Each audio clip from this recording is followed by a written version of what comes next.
Heel.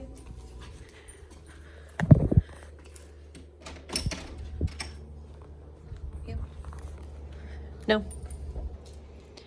Alertness. The dog walking out in front, that's why. No. Good. What am I at? I'm at a 40. Good. He thinks it means, you know, lay down, but I don't care about the sit or the down. I care about the state of mind. So we're going to do that again. Let's go. And this time I'll use blocking to mix it up. Good boy. Heel. I don't need to. Good. Good. Let's go. Nice.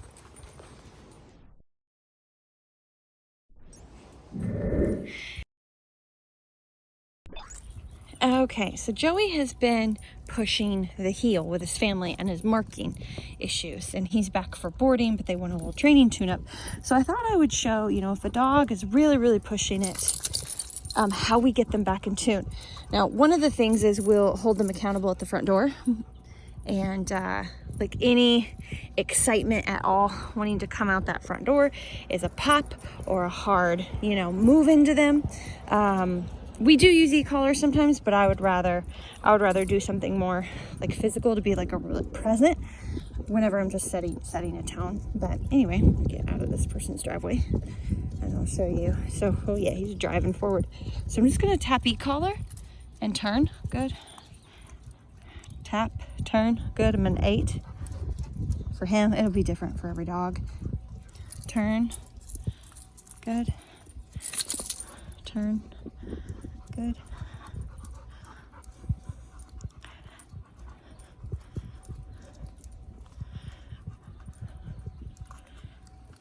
Good. Just tapping and turning or holding down, like the very first one I did where you saw him go into the grass. I was holding down. So he gets out ahead of me. I turn. Kind of just work him down mentally.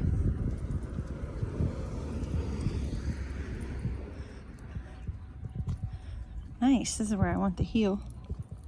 Good.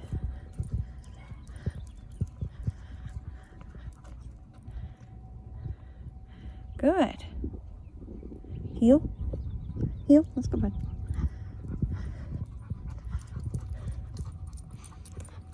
Tap.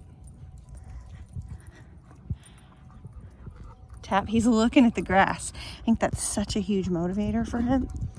He like wants to go mark so bad, and he's already pottied twice actually. I took him to the yard before we went for the walk, so I knew that he had went. So once I get into this zone, good. Once I get into this zone, now I'll do a safer hold. It's a safer hold for the city. Let's go. But I don't want him to feel like when they feel a lot of resistance on prong collar, especially when they're already trained or they're driven dogs, it can cause them to actually push more. So unless he's getting a little ahead. So see that pop and release? Unless I'm doing a really crisp, firm pop of the leash, it's just there just in case. Like that's all it's there for, is the way that we train, because dogs will get opposition reflex and push against pressure. So the more leash they feel, the more combative they feel. Good job, bud. Not bad. And so now I would scroll back down to more like a 6.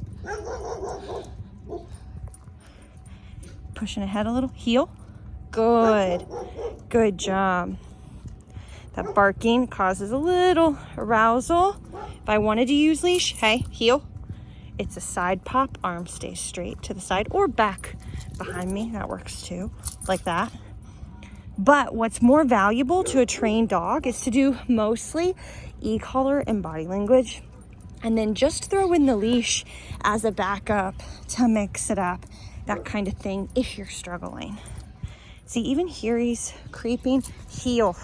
I'm just gonna walk into him firmly. See him look at me like, geez, lady. But it makes him remember that I'm doing the walk, that he has to pay attention to my legs. Yeah, see that? He had good boy. He has to pay attention. Stop when I stop. Move when I move. Heel. Good. I didn't tap on that one. Very nice. Very nice. That was good. Okay, so it is worth noting that he has had a walk. So this isn't his like first walk, but we got him at what the owner was working with him on for corrections for marking. And he can be a pretty intense dude. And I think we were at like a 60 or 70. He didn't care at all. I mean, it's just like, it wasn't even there. I mean, he kind of looked, you know, at us, but it wasn't anything prevalent. So the next time we went after it firmer, and then since then, he's just been better. But he is looking for opportunities. And so the moment that's allowed, it's a big no. And if I wasn't going to use this, if I didn't have this, wasn't comfortable with it, whatever the case is, the moment he goes to sniff like he's going to mark, I've got 2 hands on the leash, and I do it with the leash. So it is very like a pop and release, firmer than what you saw back there, which was really just a firm communication versus a correction. We're talking big correction for marking, because that's what's making his heel go away and causing disrespect in the family. So anyway, just a few tips for you guys. Yes, we correct dogs. Yes, we correct bad behavior. No doubt about that. But, and this is a big but, we work the dog through their basic obedience to get them in tune with us before we correct usually. The only exception is if my arm is being, you know, ripped off or pulled off really intensely, then I might do a correction just to settle the dog down a little so they can finally learn, if that makes sense. But look at this heel. And I slowed my pace down. And I held the button down. Is that a 6? Good boy. I actually held the button down for a couple seconds so he kind of felt pressure until he got to where I wanted him to, instead of a quick tap on a higher level. Good job, buddy. Good. Excellent. Oh, yeah. Heel. Good. But anyway, guys, yes, you know, I'll correct dogs, but I want to get them into a groove. I want to get them in tune with me, moving. Look at that. Beautiful. Moving when I move and stopping when I stop. And you got to practice that. If you want that on your walks, heel, you need to practice it in the house, in the yard, and on your walks. Just look at that. Beautiful. Good job, Joey. And so that's relationship. You can correct your dog, but what do you have to fall back on? What kind of muscle memory, what kind of relationship between the two of you? Communication. What do you have to fall back on? Are you just telling them no? Because then they can push through no if there's nothing to back that up. Good. I tapped on that one because he was driving ahead. Traffic, dogs barking, people, all of these things make him push the heel a bit. Good job, bud. All right, so same inside as it is going outside. So he might be eager to after the walk.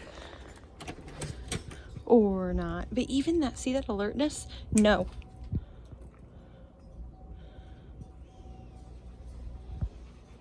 Just gonna try it again.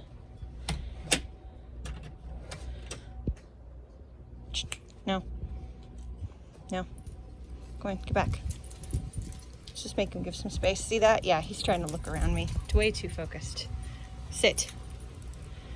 Heel. Sit. Good. There's a dog inside too, so that kind of helps with that being a struggle for him. So he has to look at the door opening and not see. I think I missed that, but that's because it's a double thing as a delivery person. And he actually leaned in to look.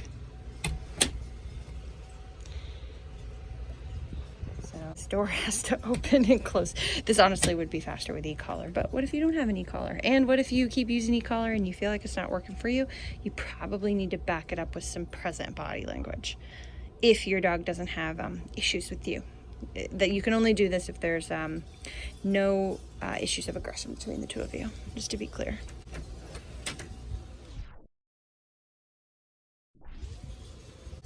Only took forever. Let's go. Let's go, bud. Good.